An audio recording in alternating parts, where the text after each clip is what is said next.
Let's learn about the topic called dependency injection.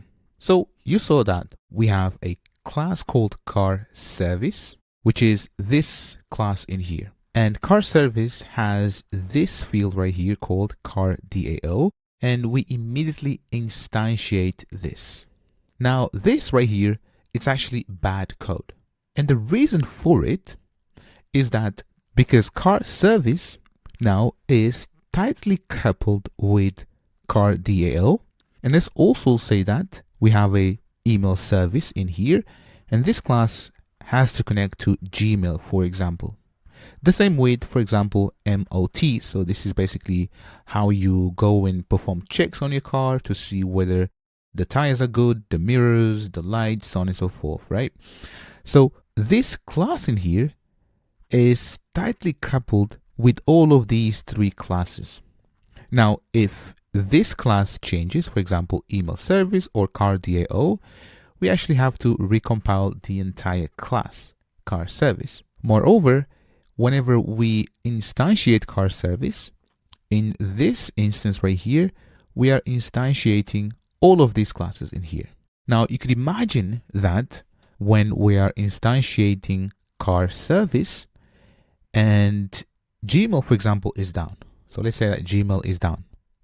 Now, because car service is tightly coupled with email service, and email service cannot connect to Gmail, therefore our code will break.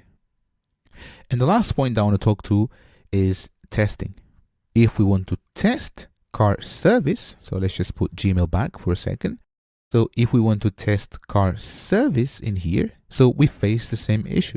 Now, if Gmail also is down, it means that we can't really test car service at all, right? Because it has dependencies that basically do not instantiate because they have a direct connection to Gmail, for example. Now, what is the solution for all of this? Well, instead of us baking these dependencies, so car DAO, email service, and MOT inside of car service, now what we do is we take them out just like that, and let's take MOT as well. And now what we do is we say, right, so if you need car DAO, we can provide you one. If you need an MOT service, we can provide you one. If you need an email service, we can also provide you one. Now, this is a much better approach because all of these classes now can be substituted. And now, for example, if we are testing our application, we can just replace this email service right here, which has a real connection to Gmail, with a fake implementation or even a mock. So we can give it something else. The same with car DAO and the same with MOT service.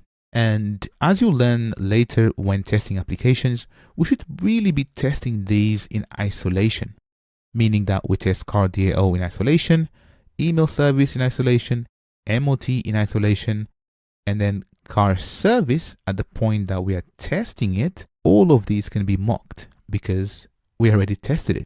And if you want to test the application as a whole, it's something called integration test, which you'll also learn later in this course.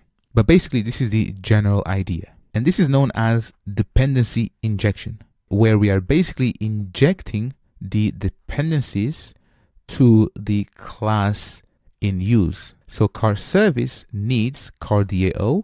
And where this is coming from? Well, we can inject it from somewhere. And the same for MOT service, the same with email service. And later I'll talk to you about the singleton pattern because this will then start to make fully sense.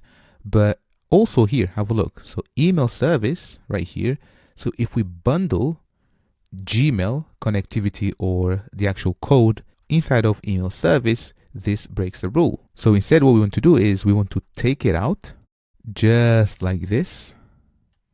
And now we can say that it actually is injected. So email service receives some code that connects to Gmail.